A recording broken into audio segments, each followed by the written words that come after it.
Good morning, everybody. This is Nick from Conifer, Colorado, doing another episode of Outdoor Fun in Colorado.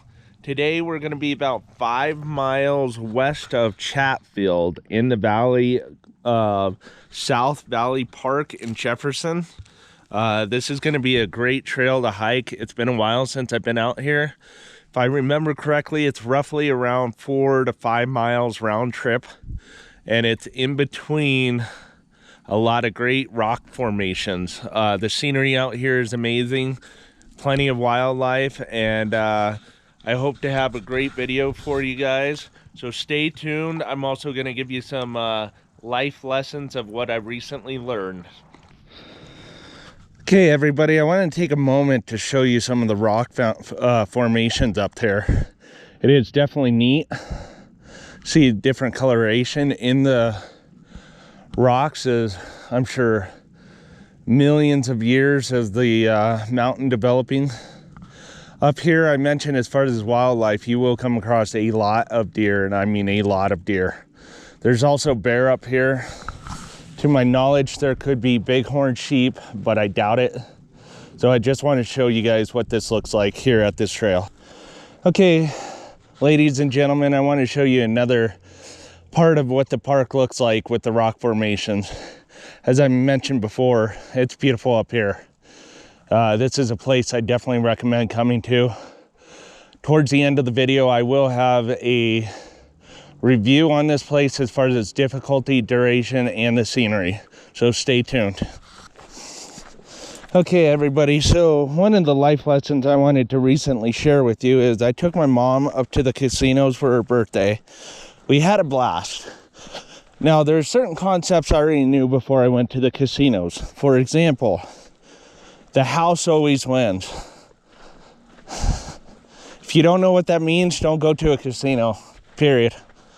Rule number 2, you only take the money that you're willing to lose. That also is just pretty basic knowledge. Rule number 3, try not to use credit cards or debit cards by all means necessary, because of course you're going backwards financially there, let alone the fees associated to using a piece of plastic in an ATM machine. So some of the key things that I learned was, so of course penny machines aren't really a penny. So they vary depending on the machine, what the increments are as far as how much you're betting. And like all machines, they have different buttons for different amount of bets that you want to place, whether it's, times 1, times 2, times 3, times 4, whatever the situation is. Pay attention what each bet is associated to.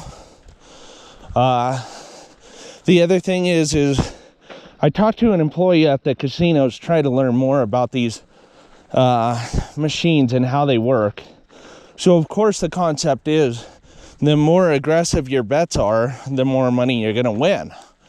Obviously, associated to that is the more aggressive your bets are, the more money you're going to lose per bet that you lose. Now, when you see some of these machines that show like a progressive payout of $8,000 or $12,000 or $15,000, people do win on those. The employee had told me you can win on the minimum bet. However, if you do bet more, your chances of hitting a higher payout is significantly better.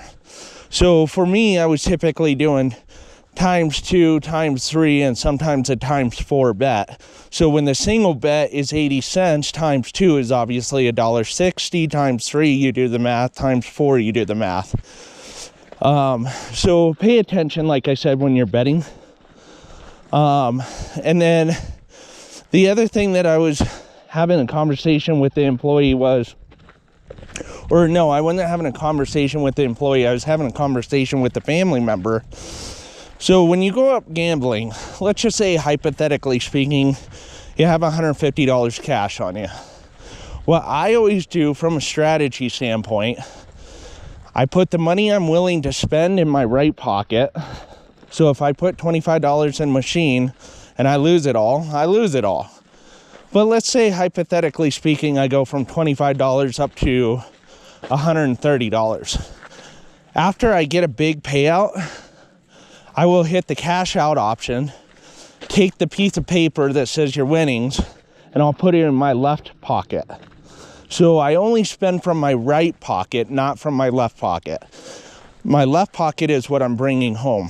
So at the end of the day, go up, have some fun if you choose to do gambling, but also if you're going to do it, be responsible.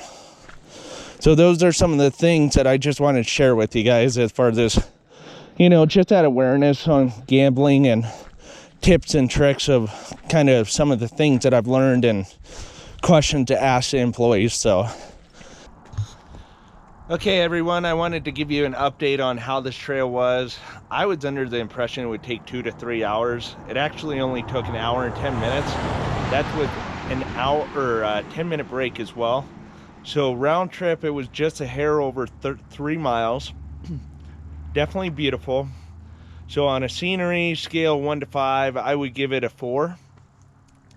And as far as the difficulty, it was a 2. For some reason, I was thinking it was much more difficult than it was. And as far as duration, like I said, it was an hour and 10 minutes with a 10-minute break.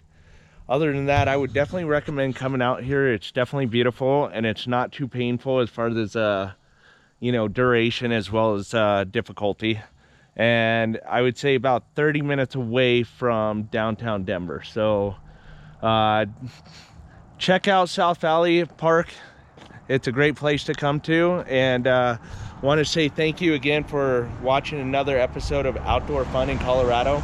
Hit the like button, subscribe button, and I'll have more videos for you guys in the future. Thank you.